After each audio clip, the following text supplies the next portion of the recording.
পালন করে ভাদ্র মাসের কৃষ্ণ অষ্টমী তিথিতে ভগবান কেন আবির্ভূত হয়েছেন? শাস্ত্র বলছে ধর্মস্থ জ্ঞানী ভগবতী ভারত ধর্মস্বতাত্মনষ্টামি অহম পরিত্রাণাম সাধনাম বিরাজ যথেষ্টাম ধর্ম সংস্থাপনার্থায় সম্ভাবামি যুগে যুগে।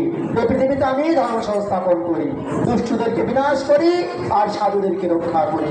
এবার ভগবান শ্রীকৃষ্ণ কংসের অত্যাচারের হাত থেকে পৃথিবীকে রক্ষা করবার জন্য কংসের কারাগারে আবির্ভূত হলেন। এবার আবির্ভূত হয়ে চতুর্ভুজ নারায়ণকে আবির্ভূত হলেন, কিন্তু দেবকী বসুদেব বললেন যেহেতু তোমার 4 হাত, কিভাবে তোমাকে এইভাবে আমরা উপাসনা করব।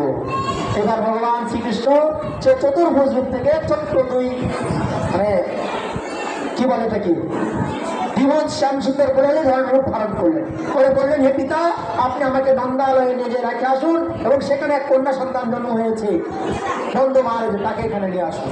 সেটা হচ্ছে যোগমায়া। আপনারা অনেক জানেন যে আমি জন্মাষ্টমী লীলা, আমি কেউ সময় সংকীর্ণ, আমি ওই লীলাটা এই দিকে নিয়ে যাচ্ছি।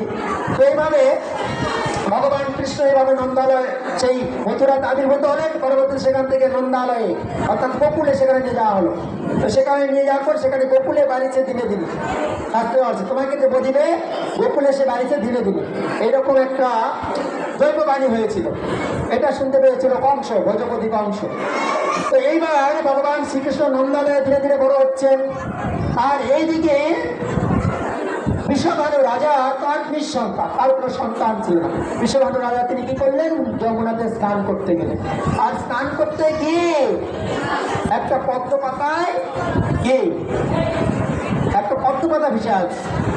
তো পদ্ম পাতার কাছে স্নান করে কাছে এসে দেখে যে সেই পদ্ম পাতার মধ্যে একটা অপরূপ সৌন্দর্য একটা কন্যা সন্তান। সঙ্গে সঙ্গে বিশ্বভানু রাজা কি করলেন? কোলে তুলে নিয়ে আসে কীর্তিদার কোলে দিলেন।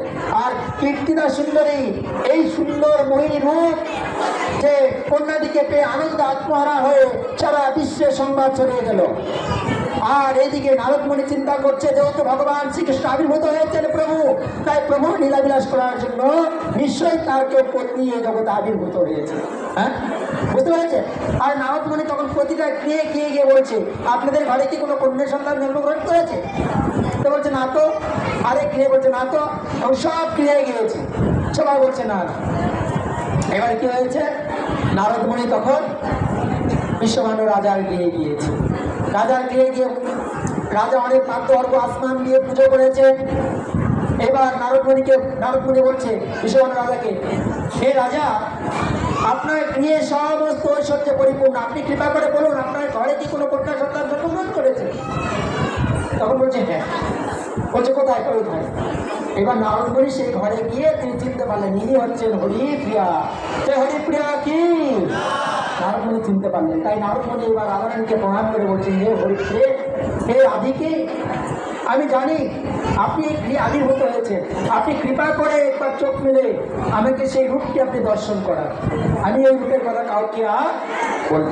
তখন শ্রীমতী রাধারানী প্রথম তিনি চোখ মেলে নারদমণিকে এই বিশ্ব ব্রহ্মাণ্ডে অষ্টশক্তি পরিবৃত হয়ে সেই রূপটি তিনি দর্শন করালেন।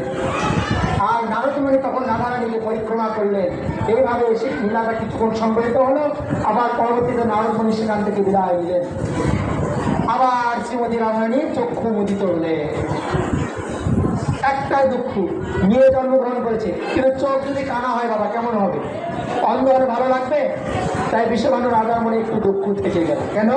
যে কন্যাটিকে আজকে সমুদ্রে পেয়েছে স্নান করতে গিয়ে যমুনাতে, সে কি একটু অন্ধ।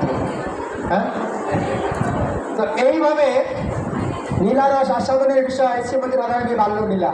তো এইভাবে আমরা দেখছি যে শ্রীমতী রাধারানী অন্ধত্ব হয়ে অভিনয় করছে। আর এই সংবাদ সব পৃথিবীতে ছড়ে গেল এবং সকল ব্রজবাসীগণ শ্রীমতী রাধারানীকে আশীর্বাদ দান করছে। আর বলছে এই শ্রীমতী রাধারানী স্বর্গ জগৎ প্রিয়া, তিনি সর্ব জগৎকে মোহিত করবে এবং সকল সাধুগুরু বৈষ্ণব সবাই আনন্দ পাবে এবং তিনি লীলারস আস্বাদন করার জন্য পৃথিবীতে এসেছেন। এইভাবে সব জায়গাতে প্রচার হয়ে গেল। তারপরে নামকরণ করা হবে এবং তারপরে কি হলো না, তারপরে এবার অন্নপ্রাশনের আয়োজন করা হলো। কিসের আয়োজন করা হলো? কত মাস বয়সে?